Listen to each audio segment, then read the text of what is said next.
his educational background, which is important, but his heart is even more important. But his educational background, he has a PhD in history, triple PhD, in history from Chapel Hill, MA in history from Chapel Hill, and BA in history from Louisiana Tech University. Real heavy in history. His specialty is African American history, Caribbean history, American religious history, slavery, and freedom in the Atlantic world. His professional interests researches 19th century black religion and politics throughout the African diaspora. His 2016 book, The End of Days, sought to understand those stories in the post-emancipation United States. At Mercer, he teaches African American history, civil rights, and black Americans, the Atlantic slave trade, Latin America and Caribbean history, Western histories, and integrative studies. He co-directs Mercer's Building the Beloved Community Symposium, an initiative to bring together communities of faith across racial lines to work for racial justice and reconciliation. He enjoys getting outside with his children, running, hiking, teaching Sunday school, and making ice cream. Back to you, Harper. You have the floor. Thank you. Thanks so much. And then let me just mention what do we have? His title, his subject is Straight Talk about Pleasant Hill. Why and how outside groups focus on approach. Y'all listen to that title. Impact this rich, unique community. Thank you. Yeah, thank you so much. I'm just really honored that Mr. Muhammad asked me here to talk.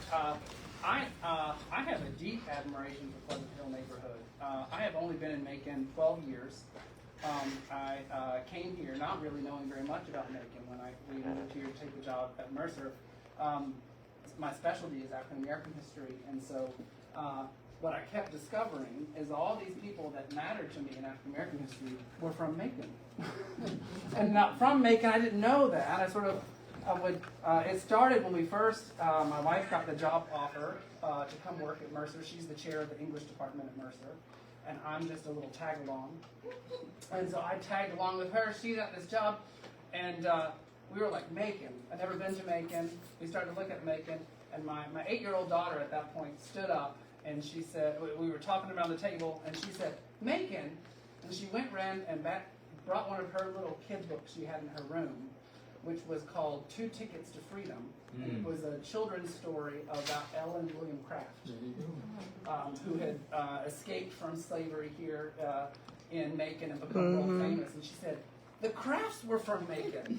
And so she got excited that we were moving to Macon. And then I'm looking through again, and then I realized one of my personal heroes from 19th century black history is Henry Neal Turner. I mean, that man would say anything he believed he would say. He didn't matter who was staring him down on the other side of the table or the other side of the barricades. He would just say it if it was true. And so I had a deep admiration for him. And then I thought, oh wait, yeah, I know he was based in Georgia somewhere. Where was he based? And so I started looking up. It was like Macon. And it was like, all right. Somehow God has orchestrated that we're bringing me to the very epicenter of black history in the United States. I just really feel like if it was important and it happened here. Like that was sort of as I was coming to see that study. And then once I got into Macon, I started realizing if something was important to black people in the world, in the nation, it probably happened in Macon. And if something was important to black people in Macon, it probably had some connection to Pleasant Hill. Right? That was sort of the sort of connection. And I think you could tell America's story from Pleasant Hill.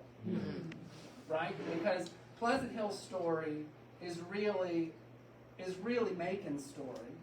And Macon's story is really black American history. And black American history is American history. Right? And so it was just like, I just really felt like, man, everything is happening here in this one spot. So as an outsider to Macon and to Pleasant Hill, I just got really fascinated by the richness of this community. And I know that Mr. Muhammad wanted me to talk about how outside groups focus on Pleasant Hill. I'm not all outside groups. I'm one outsider. But I would love to hear a little bit. Often, just 2 weeks ago, a church that partners with Pleasant Hill Ministries in various different ways wanted me to give them a talk on Pleasant Hill. And that was a group of people who didn't know anything about Pleasant Hill, which is generally when I'm asked to talk about Pleasant Hill, I'm talking to people who have heard something, don't know much, but I'm not usually talking, for example, to a room that has like the two leading historical experts on Pleasant Hill, like Dr. Duvall and Mr. Muhammad in the room. It's kind of like, there's no reason somebody should be hearing from me talking about Pleasant Hill. When we have the experts here in the room, or Mr. Beverly was just here, I just felt like they're just, I wanted to know who here grew up in the neighborhood, how long have you been in the neighborhood, what's your connections to the neighborhood. I would just love to know just a little bit before we get started on how deep this connection is. Oh yeah, I'm third generation. My grandparents moved here. I don't know exactly when they moved into Pleasant Hill, but they pretty much came when when it was just being established. Yeah. They but pretty much the time when they were here, it was a real, the neighborhood was really thriving. So yeah, I'm third generation. I've been here. Yeah. You live here now too. Mm-hmm. That's some continuity. Yeah, others, yes. Well, I grew up here. Okay. My family isn't from Macon, Okay. but they came here, I want to say, in the 50s, the latter part of the 50s. And so here's where I was born, been raised, and gone to school. And so this is home. Yeah. And I certainly remember it being a true community. And what I mean by that is we're still a community, but we were connected. We felt the connection. And so it's just rich in all kinds of history, and we had the kind of connection where we had those who grew up here before I did could talk about the hospital that we had, Yeah. all the businesses that we own. And I have access to some of that literature and still some of those stories, and I have some memories of some things. But the thing is, I also feel this sadness in losing much of that, and knowing that we still have that and the brilliance that's still here. It's just a lot of feelings about it. You touched on the sort of two things I wanted to talk about, which is the sort of the narratives that Pleasant Hill illustrates for outsiders. It illustrates it sort of, that helps us understand. And one of those is about the community's assets, right? Which I think that the rest of Macon is sort of had forgotten and is slowly becoming aware again that Pleasant Hill was something special that needs to be remembered and honored and celebrated, that there's a lot of assets in this community. Those assets haven't gone away. I'm just sitting here in the corner listening to what is a real community deal with its plans and problems, and the kind of knowledge of one's communities and one's neighbors, the real thick connections that people have. That is something that a lot of communities, even communities that people are busting down at the doors to get into, that's something that those communities would envy, right? That kind of richness of the community that I just been watching here and now. So there's assets, but then there's also the narrative of loss. Yes. That you put on the sort of the narrative of neighborhood loss and the narrative of neighborhood assets. Both of those are important narratives, and I don't know of any place in this city better than Pleasant Hill to illustrate that for others. Yeah. Those two narratives. Other people's connections. How long have you been here? Dr. Duvall? Old as dirt. I'm fourth generation, basically. My family got here probably around 1900 or so. But Paul Duvall number 1, Paul Duvall number 2, and Paul Duvall number 3. But anyway, we had a presence on 3rd Avenue and Middle Street. But I used to say, I didn't know it at the time, but Pleasant Hill was a microcosm of the world. I didn't recognize that until I got away. And I tell people this all the time because I really believe I can prove it. Per square foot, because Pleasant Hill is small, but per square foot, this place has produced more successful black folk than virtually any place else in the United States. I know nothing that rivals it. Yeah. And many people don't believe that. But the bottom line is, where we have failed is we have not put this rich history in the heart and soul of our kids. And we need to do that so that we maintain it, and presently we need to do it so we can save our historic location of L.H. Williams School, because that's a perfect example of the rich history here. And like you're saying, a lot of people in Macon don't recognize the contribution of this place. So anyway, you can suggest for us to do that. You know, I'll certainly be a part of that. Certainly. Certainly. Yeah. Anybody else? How long have you lived in the neighborhood?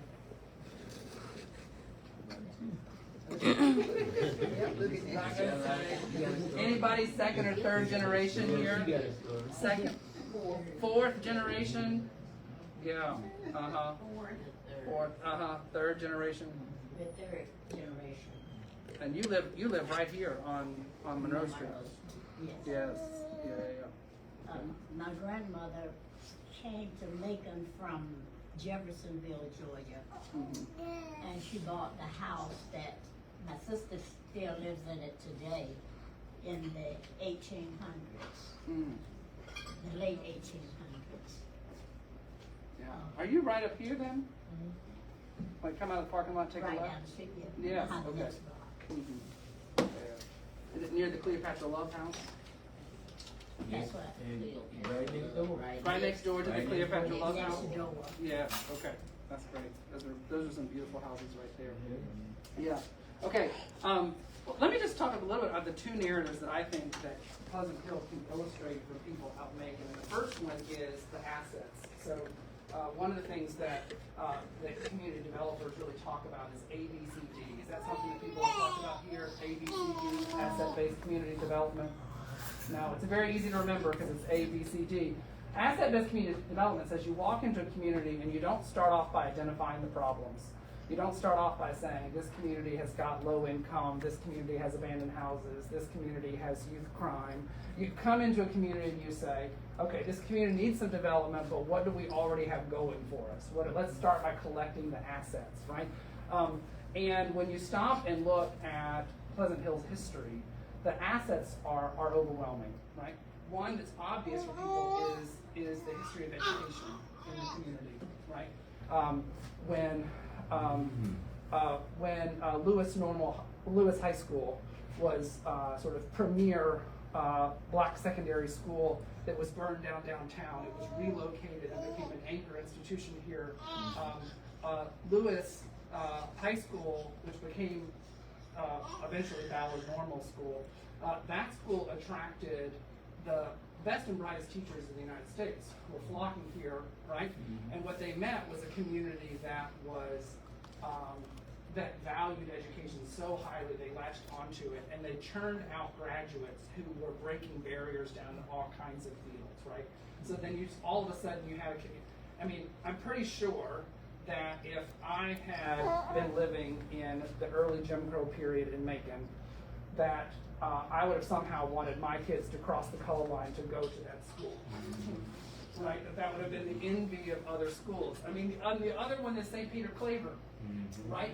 Again, these are both schools that are not dependent on the sort of the racist resource allocation of the local school board. Because whenever that was the case, the schools were not funded well, couldn't do well, that was a story happened over. You had two sources of educational growth that were not beholden to the local white power structure. Right? The Lewis/Ballard and St. Peter Claver, both of these had outside support and internal community support, and that produced really top-notch educational institutions, and that explains a lot of what we saw, the development to assets that we saw other places. Those assets came up in the arts, right? So obviously we know Little Richard, right? The music that comes out of this community is significant, but the literature that comes out of this community is significant. How many? Did anybody here know John Oliver Killen's family? John Oliver Killens grew up on Ward Street, Right. I'm trying to think what block of Ward Street it is. I would recognize the house. But he grows up on Ward Street, about 2 blocks down the hill from St. Peter Clayburgh. So keep going down the hill. John Oliver Killens is novelist, Pulitzer Prize finalist. He founds the Harlem Writers Guild. His work is nationally acclaimed. His first book came out in 1954. Is a book that's set in a fictional Pleasant Hill. It's called Young Blood. It's set in Pleasant Grove. And no one could read the book with a few pages to realize that Pleasant Grove is not a fictional place. In this novel, Pleasant Grove is Pleasant Hill. And that is a powerful book. It is both a celebration of community. What happens when Black people link arms, and even when they link arms with white allies throughout the community. What happens when you build real community is powerful, and also a real indictment of Macon. At the same time, it's an indictment of Macon, and it's a celebration of community. It's called Young Blood. Young Blood. I make all my students read it. That was on my reading So list. good. Young Blood by John Oliver Killens. It's about the Young Blood family who live right here in Pleasant Hill. It's set in the 1930s and early 1940s, and 1930s really. He publishes it in 1954, which is right at the beginning of the Civil Rights Movement. Right, that he publishes this. He's off and acclaimed, getting literary success. Macon makes a lot of Sidney Lanier. I don't know if y'all seen Sidney Lanier. Yeah. Okay. As a literary importance to the United States, Sidney Lanier is not as strong as John Oliver Killens, right? If we want to say the most influential writer to come out of Macon, it's not Sidney Lanier. It is John Oliver Killens. Okay, and so there, sort of, you think about the kind of people produced from this kind of rich community as an asset. But if you think about political leaders, right? The first Black U.S. congressman to speak on Capitol Hill, Jefferson Franklin Long. Who's buried in Linwood Cemetery. The fact I found it really shocking. I knew about Jefferson Long before coming to Macon. He's one of those people that I realized, I'm now in Macon. I'm looking for his statue. Wow. And they're like, how could a city have the first Black U.S. congressman, First man to speak on House of first man to speak in the House of Representatives, pivotal key moment in American history, and I'm looking for his statue. Well, where is this? It's not here. And I actually, when I went to go find his grave, this was before Linwood Cemetery got cleaned up a little bit. This was before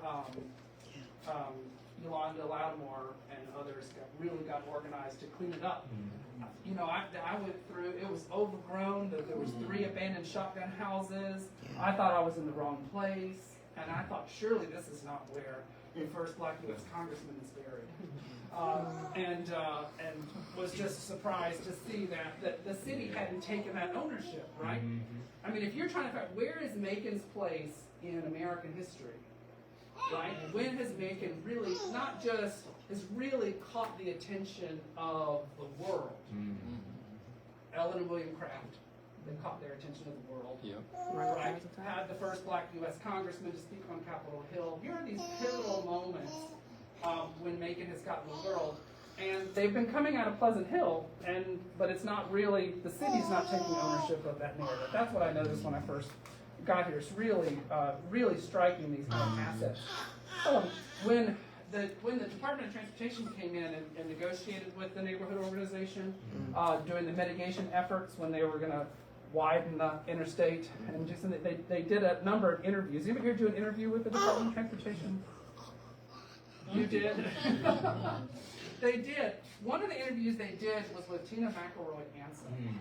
Anybody here know? Did anybody here know Tina McElroy Anson? She recently passed. Yes. I know. She has the most exciting interview on here. I would have loved to know her as a person. I don't know, was she as animated as a person as she was in that? She did a beautiful job of describing I think the kind of richness of the community that I think that you were just talking about, she said that the asset of Pleasant Hill was it was a kind of place that said, I care about you.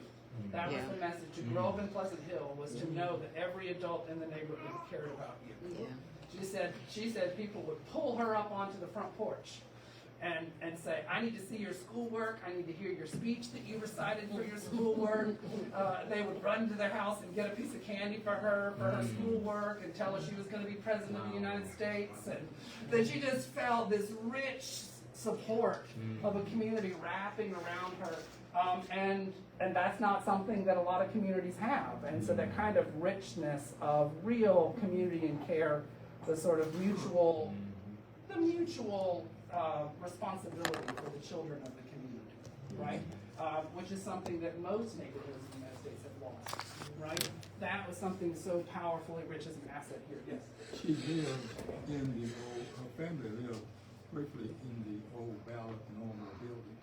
Oh, down at the bottom of Forest. Yes. Yes. Okay. They actually, I believe they were in the teachers' buildings there. Okay. And she mentions that in a moth. I don't know if you've heard of moth presentation too, but she doesn't go into detail to describe. She's describing it, but she doesn't tell you it was the old ballot normal. But both of those you can find them if you. Yeah. And her father ran like a liquor store or a juke He joint. had several things. Okay. Okay. Yeah. Yeah. Anyway, she. I didn't know that she lived on the site of the old ballot school. That's amazing. She lived in it. Yeah, this is the kind of richness of the kind of legacy that Pleasant Hill has to offer as far as asset base. How do you tell the stories of what Macon has to offer the world? We don't have time to go through all the different groups, whether we're talking about the hospitals, or we're talking about the schools, or we're talking about the literary or music geniuses that come out of here, or the first black architect, Lewis Persley, there's just like tons of people you could just pull and talk about as the assets that Macon really can advertise itself, right? Like there's marketing to be had here, and if you don't think that Black history is a great source of tourism, then you haven't been paying attention to what's going on in Montgomery. Montgomery is being revitalized because of the Black history tourism that the Equal Justice Initiative has gotten started in Montgomery, right? And it's not just Rosa Parks and Martin Luther King that they're talking about in Montgomery. They are also talking about the hard history, okay? They're talking about the lynching and the slave trade and all of that. And it is hard history is still the sort of source of tourism and marketing and importance of this community. So it's this asset base, that ABCD. If you come and talk about Pleasant Hill, there's just so many assets. There also, I think, for a lot of community developers, this narrative of loss, which is important to talk about. And one of that is the narrative of loss that I think all neighborhoods are suffering. I don't know. I mean, elementary schools are not neighborhood schools anyway. I don't know if you know that this is sort of a loss of neighborhood and connections. Kids don't walk to school, and when they do walk to school, they don't meet teachers who live in the neighborhood. The superintendent doesn't live in the neighborhood. The teacher doesn't know their parents. Right? There's a kind that we used to have neighborhood schools where whichever neighborhood that was, right? White neighborhood, black neighborhood, poor neighborhood, wealthy neighborhood, neighborhoods knew each other, and the schools were those kind of anchors. Now, nobody is connected in that way to the neighborhood schools. We used to have largely pedestrian neighborhoods. People were on foot and walked around on foot, which meant that you had to have all of your businesses and services needed to be close. So you couldn't have the grocery store be 2 miles away. You couldn't have the barber shop be 2 miles away. You had to have it close. This created those thick relationships that people have in communities. With our sort of uncritical celebration of the automobile. We got it, and by the 1950s, 1960s, 1970s, we see the way that the automobile sort of decimated that community. Now everyone was driving outside of their community to do their shopping, to go to church, to whatever, And again, it wasn't just schools that lost it, but churches, people didn't live near their church, people didn't live near their grocery store, near their shopping. And that meant that a place like Pleasant Hill just couldn't support businesses. If everybody in Pleasant Hill now has a car, and they're now driving all over the city to go to church and do their services, well, the local barbershop and the local store, all of those are going to lose customers and dry up, right? Which is not just happening in Pleasant Hill, that happened everywhere, right? And so then shopping becomes really impersonal. You go to Kroger and you're not met by your neighbor, and you're not greeted, and people don't know how you're doing, and people don't notice when you don't show up, and there's a kind of loss of that locus that we have in the community. That's happened everywhere. There's a kind of breakdown.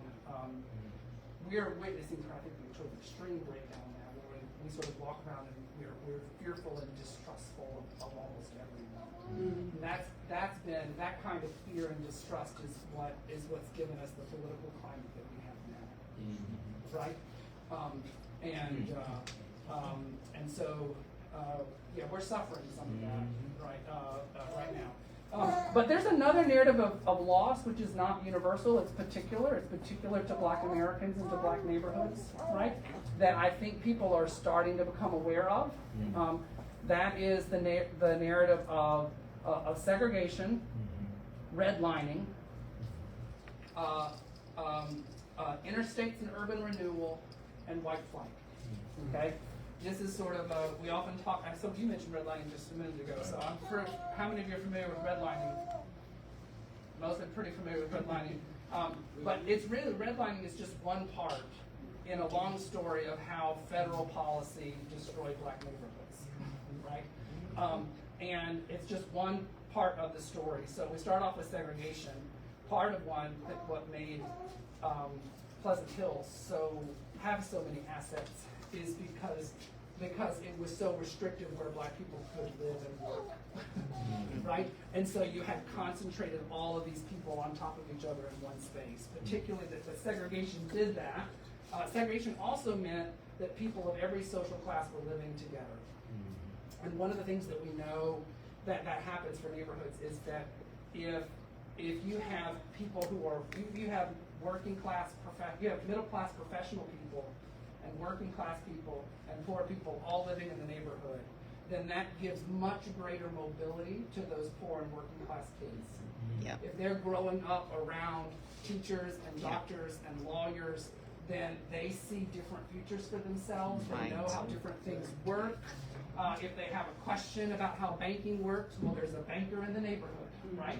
And so whereas when we have class segregated neighborhoods, then those kids are growing up without any connection to people who might have knowledge or access or networking beyond those things. And so race segregation actually led to greater class integration.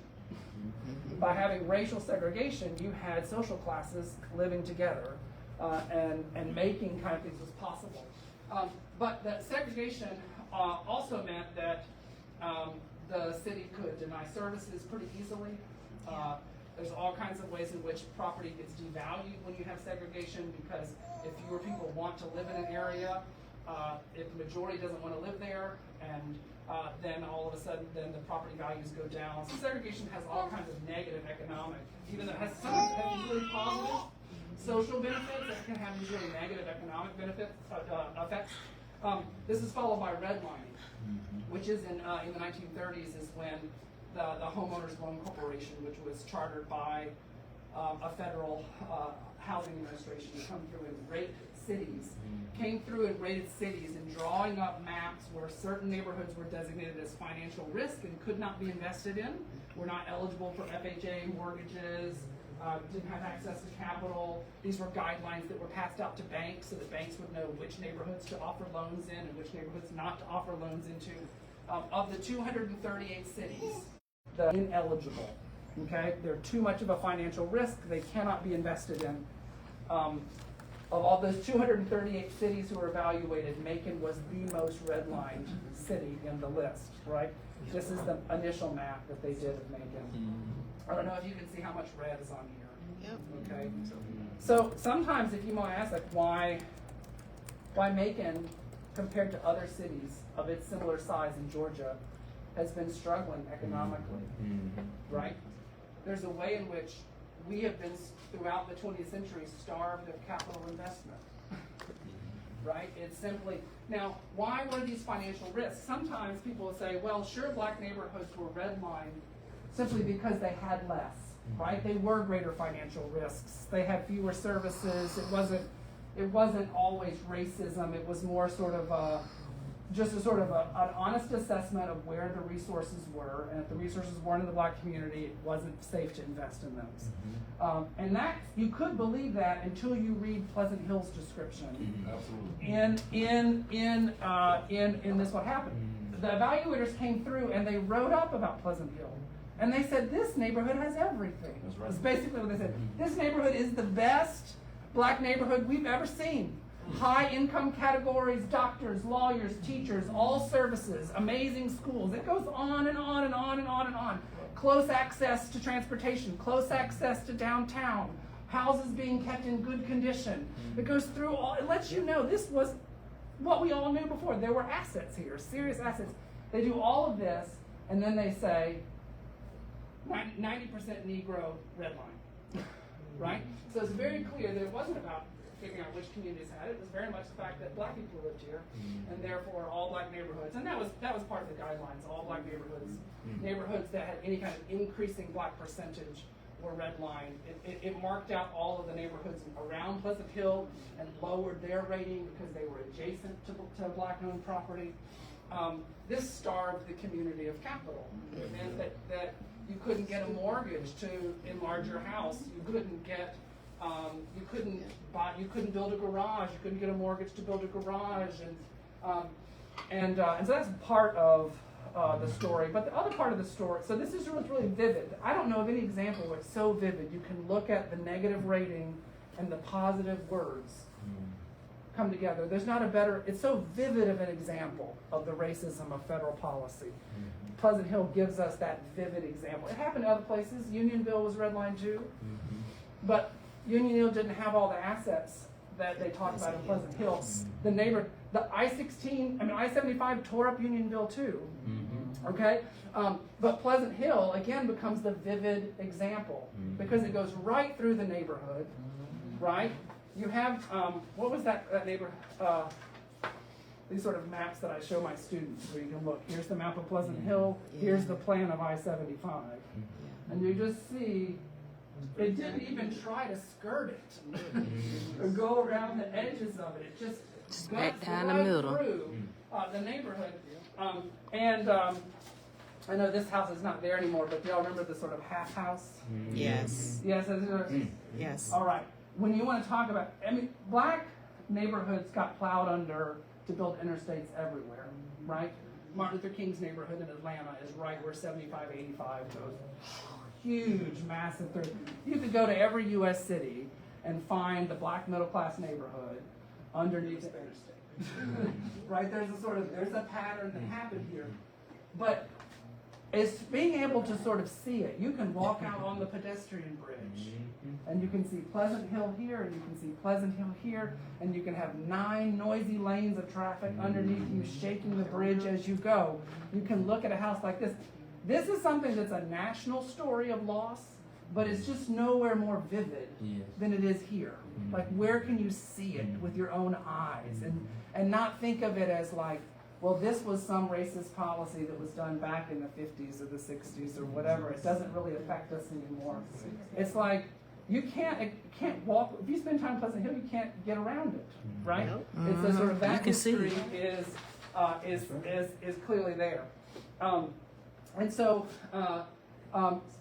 in 1968, Congress passed the Fair Housing Act, which got rid of all of this racist language about evaluating neighborhoods, okay? It also meant that neighborhoods in the rest of the city couldn't legally exclude black residents from moving there. But, which on the face of it is a triumph, right? This is something that the Civil Rights Movement fought for, right? But when you've had centuries of starving certain neighborhoods of capital investment, and then you tell people you're now free to live anywhere you want to, people with resources don't want to live in the neighborhood that got starved of capital investment. All these other neighborhoods have had improvements, while neighborhoods that were denied access to capital didn't get to have those improvements. And so then what you start to see, and this happens not just in Pleasant Hill, this is a national story, is that with the Fair Housing Act, you have, in many cases, black residents who had more resources left. Okay? In some ways, not because they didn't feel invested in that neighborhood, but because they wanted a house with a garage.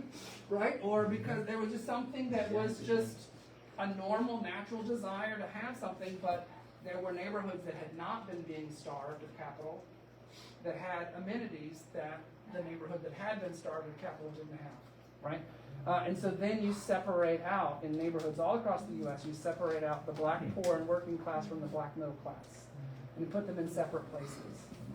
And it turns out that the kids who are growing up, who are poor and working class, have a lot fewer networking, a lot fewer resources. The schools don't, there's something a school can achieve when a whole neighborhood is invested in it, and that neighborhood is people of every walk of life. Than when you have poor and working class families concentrated in a neighborhood, that in a school that's being run by people who aren't from that neighborhood. It just has a different feel. It has a, and so you find some people feeling stuck, and you have some social problems that come up as a way of that. And these are things that we, that is the cutest thing. We're talking about supporting children, and she's just supporting her right there. This is a national story. This is a story about some of the reasons why Macon has a lot of problems, right? Our own history of racism and segregation, of redlining, these urban renewal projects that sort of cleared out East Macon to make Coliseum, or that plowed through Pleasant Hill to make these. These are lots of these sort of legacy of these policies. This exists everywhere. It's just, I don't think it's anywhere more vivid than it is in Pleasant Hill. And I think there are a lot of people who did not grow up in, like myself, who did not grow up in black neighborhoods, who are slowly becoming aware of this history and are looking for a place to understand it. And Pleasant Hill offers them a narrative that's really easy to see, so vivid. So we're talking about the sort of narrative of loss that people are trying to understand, or if you're talking about the narrative of assets, the sort of richness, it's just harder to find a place that presents those as vividly as this place does. So I'll stop here and just take questions. Okay, great. Brother LJ was over here. Yeah. First of all, I like, man, I almost got tears in my eyes. I ain't gonna lie to you, bro. Like, seriously, I mean that on everything. I think that, for one, I'm highly appreciative of you coming here today. And not just because, I mean, just to be honest with you, not just because you're a white person, they're saying it, but it is triple times more impactful to have a white person be able to come and say this. And I say this as a brother, not trying to, separate, who you are. But in this community, I've seen a lot of different organizations.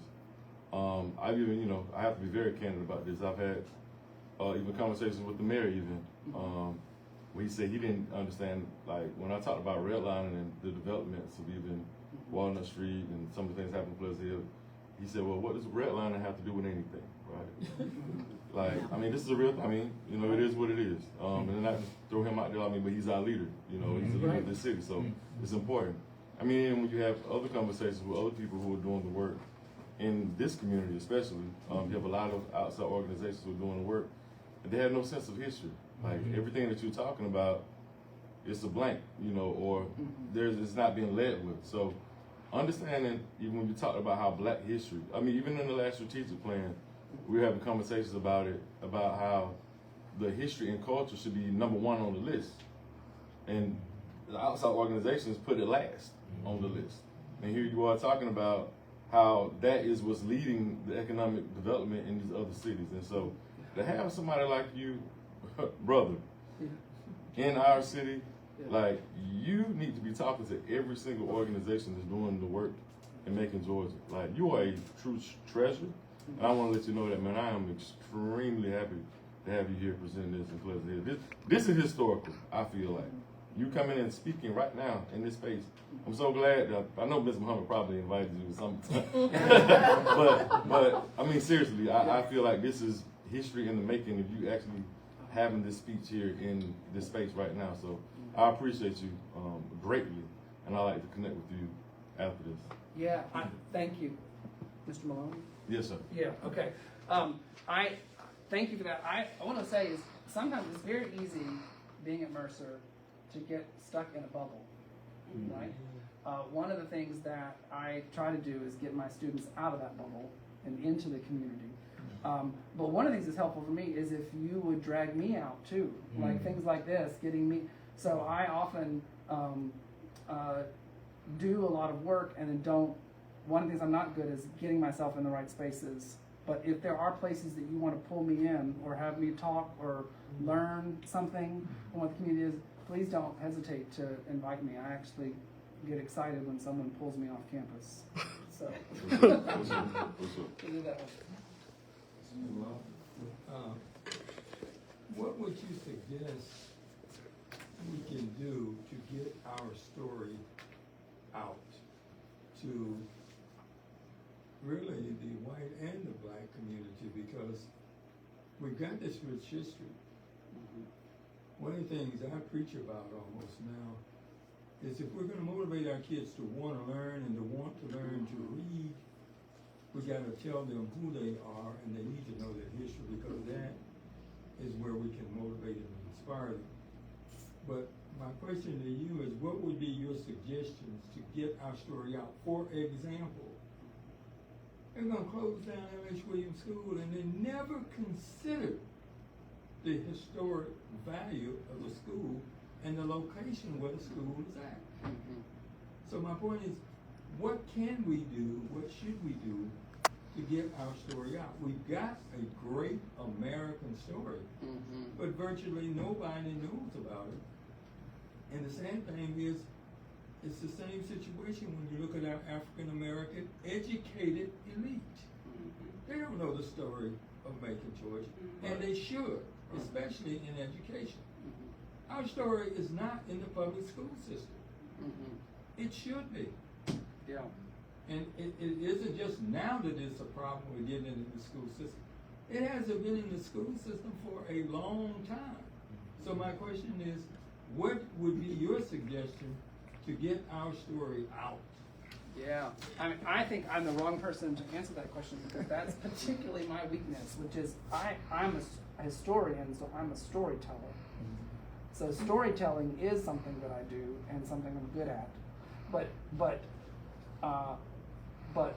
marketing, attraction, bringing people to the table, promoting. I'm not even on social media.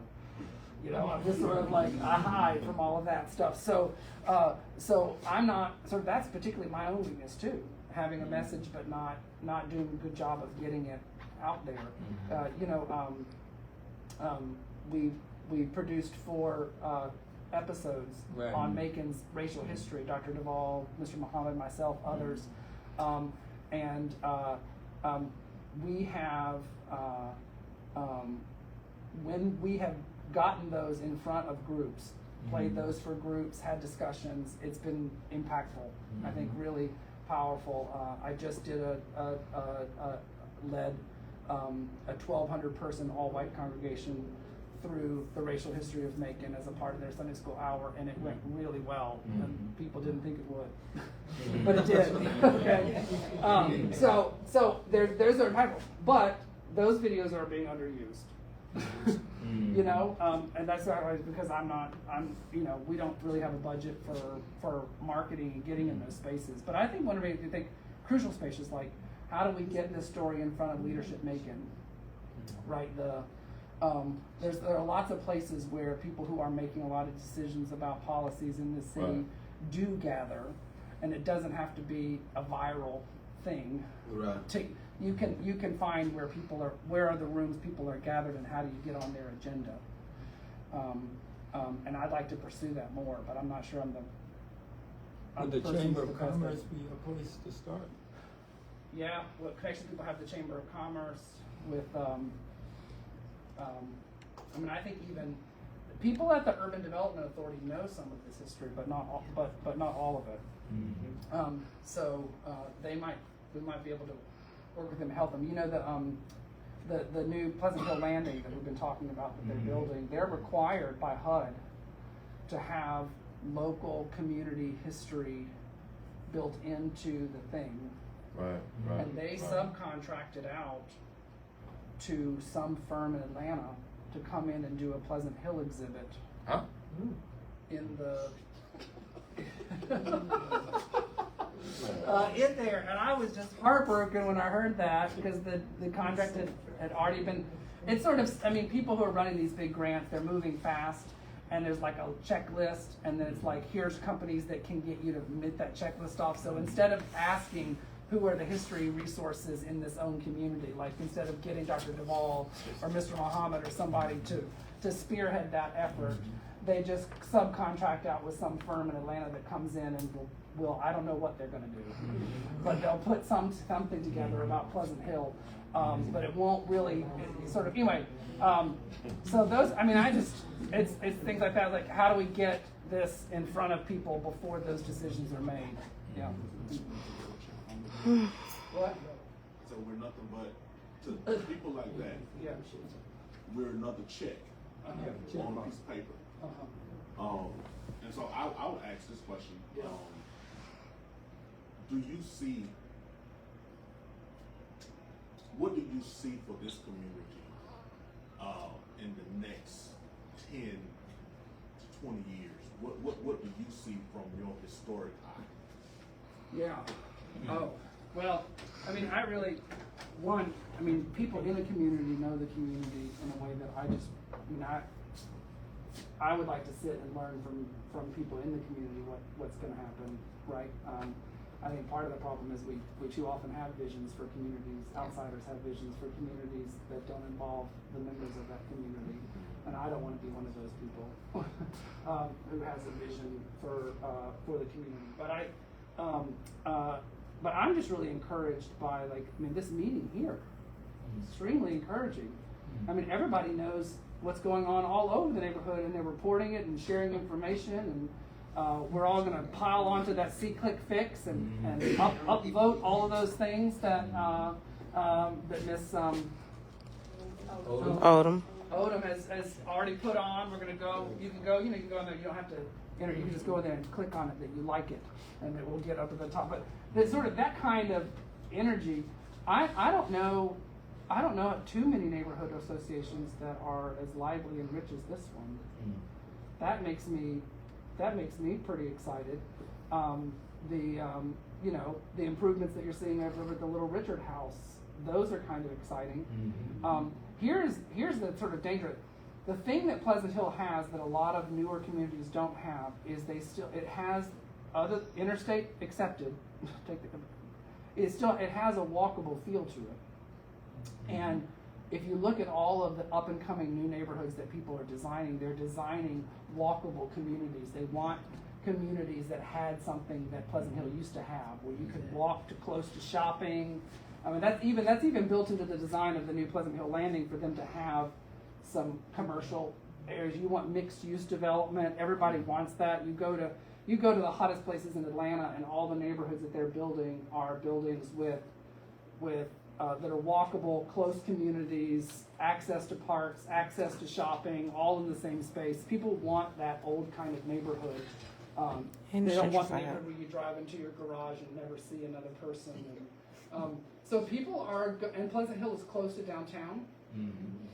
All right, but here's the question: is the kind of people that are going to be attracted to that, Right. make it valuable, could also completely change the character of the neighborhood. Right?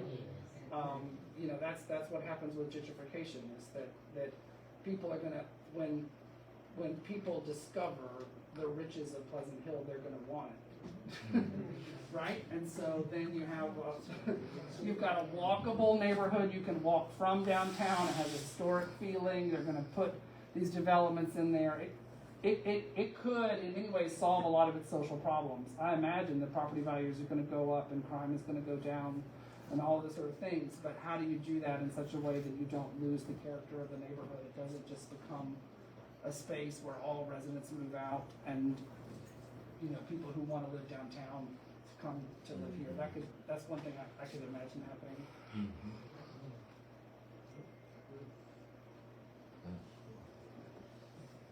One thing I was going to say that we got to stop depending on the mayor and the people on the other side of finance when we're trying to get finance, because I know we have 503Cs, you know, in this room, so you have access to federal funds to do whatever you're trying to do, whether it's homes, apartments, statues. You gotta get that mindset to feed something to me. Stop depending on the other side to do what we should be doing. I like to say, to feedback on what you're saying, I think it's so important too for our people to understand our history and culture. Even a lot of us don't understand, right? And that gives us the motivation to want to build with one another. A lot of times, you know, we have a group like 100 black men in different groups, might not necessarily even lead with this type of history and culture. Right. You know, and that's what keeps us from being able to collectively work together a lot of times, because we aren't as familiar. So, once again, I appreciate what you're saying. And brother, what you're saying is, you're right. We got to understand the history and culture, because I talk to us as a people, and we kind of push our history and culture aside. But then I've traveled and I've been around the country and done the work, you know, involving community development. And every single historically black neighborhood that is prospering right now, they are using the model of leading with their history and culture. They're telling the story. And it's creating money, it's creating dollars, and it's creating a certain level of cohesion where people understand the importance of how and why we have to have this self-reliant type of mindset. And at the same time, we're able to work with other groups, but it's with the foundation of we're leading with our history and our culture.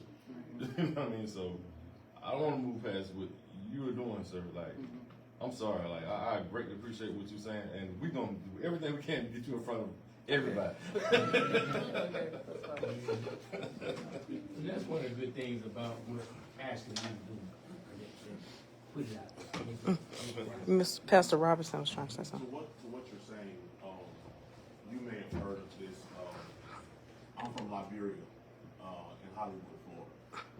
There's one of the oldest. You from the nation of Liberia? No, Hollywood, Florida adopted the name, turned the name into Liberia. The community is called Liberia. Okay. But the oldest city in South Florida is Dania Beach.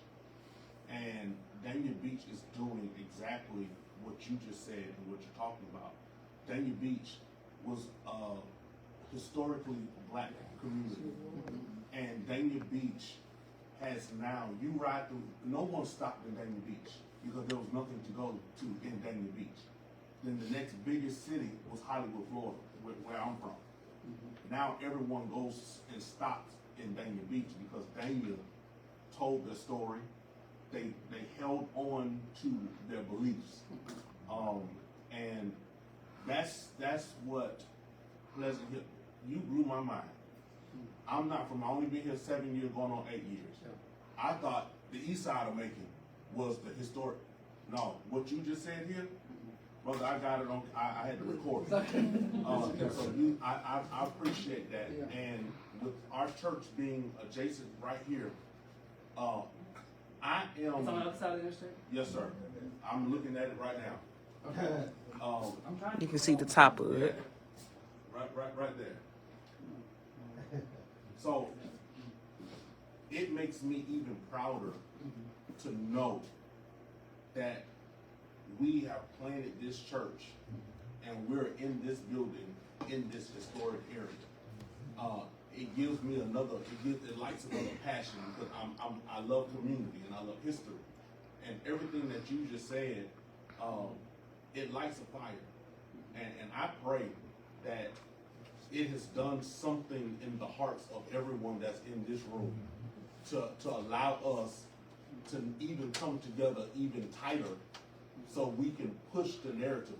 What you said, we can't wait for somebody that don't care, only show up when it's time for pictures to be taken. Opportunistic. To care for us.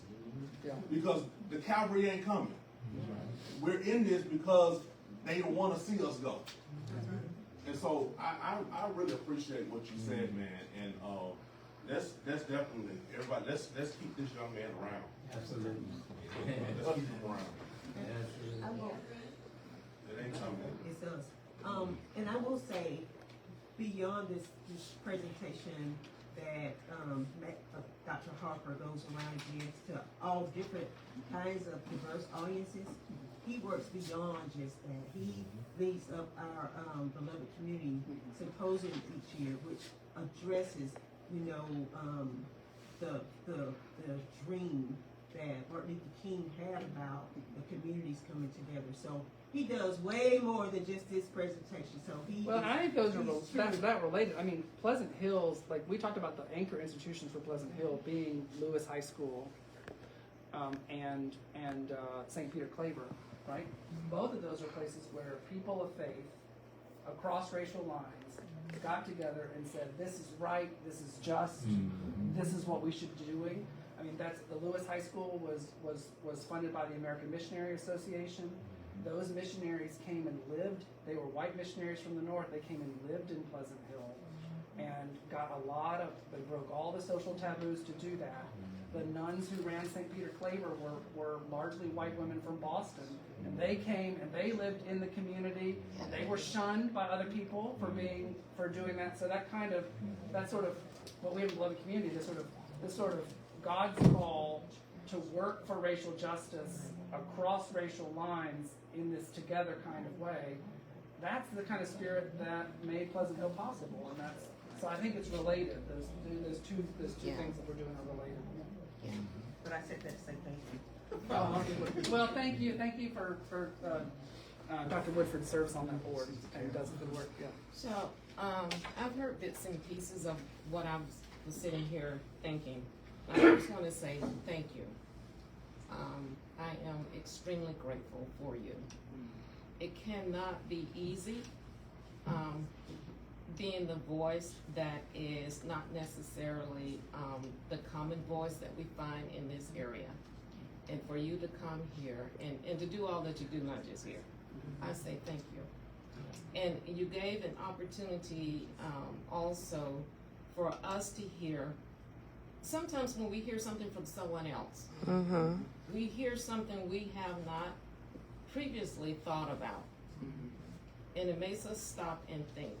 And again, with all the pieces, what I wanted to share is, I'm sitting here thinking, first of all, when we talk about history, it is critical in having for our youth to know and see the possibilities come from seeing what can be. And we're stuck with where we are because we can't see beyond where we are. So that is valuable in and of itself, just for that alone. But for us adults as well, being reminded of who we are. And so when we talk about who we are and taking our own power, it's a mindset thing. When you talk about your mayor, I had a conversation with your mayor too.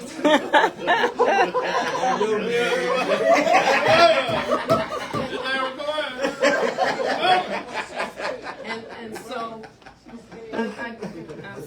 I'm sorry. I didn't tell you I tend to be more radical, and so I try to not speak as often. So I remember the second time that they were planning to come through with an interstation. I had a one-on-one because I've been in many fights for many decades, even by myself. And I had a conversation with Jim Marshall. Everybody remember Jim Marshall? I was on the phone with him, and the last words he said to me were, well, it's going to happen. And so I say that when you talk about your mayor and talk about other people, you cannot lean on, it's not just history and recognizing the richness. It has to be someone who cares. Someone who sees another human being. And for me, that's the deeper issue. I know it's the harder issue, but it's still the deeper issue because I see another human being without knowing your story. But not everyone does. And so if we know our story and if we recognize that we still are the asset, we don't have assets, we are the asset. That's right. That's right. So we can start, and I shared this in one of the board meetings months ago. Social media, I'm not on social media either. I have to do a little bit for work and it's the hardest thing. But for those who like it, good at it, you do it, that's when you make it work for you. How we get this, Dr. Duval is gone. How we get the story out? We get our story out using those who do it. We come together, we do our stories, whether it's monthly, quarterly, whatever it is. We tell our own story. And we do it. We do it. And then we continue to teach our youth and ourselves our richness. And we act on it. We act on it. What I mean by acting on it is when you know who you really are, you don't take crap. And you stand up. Yeah, the red line is just part of it. Yeah, changing the district, you not knowing that you're in the district, that's part of it. That's just a small part. And I wasn't going to, waste the time. We were trying to get to Dr. Harper. But I've had some more recent discoveries too. And that's part of our story, coming together and looking at the issues. Because doggone it, yes, we have the assets here. We are the asset. So thank you for coming, for lighting a fire, for reminding us, and for being an asset as well. Yeah, I just want to say I also appreciate you coming, because I'm a firm believer that people knowing their history gives them strength. I think that was one of the most damaging things that was done to black people just on the whole, disconnected them from their history. I mean, even if you look at sports, it's not a coincidence that you see this person is a good athlete and his father also played. The child seen their father do something, and that's how they knew they could possibly accomplish that. So it's good that you all going around letting this story be, telling the story of what went on in Pleasant Hill. Cause like I say, your history does make you stronger, knowing where you came from. And if you don't pay attention, it repeats itself. Exactly. Well, we, Just one last thing. I ran across this statement the other day, and it says something to the effect of, once you know your worth, you stop giving discounts. Yes. So it's time for Pleasant Hill to stop giving discounts. You're right. We thank you, Brother Man.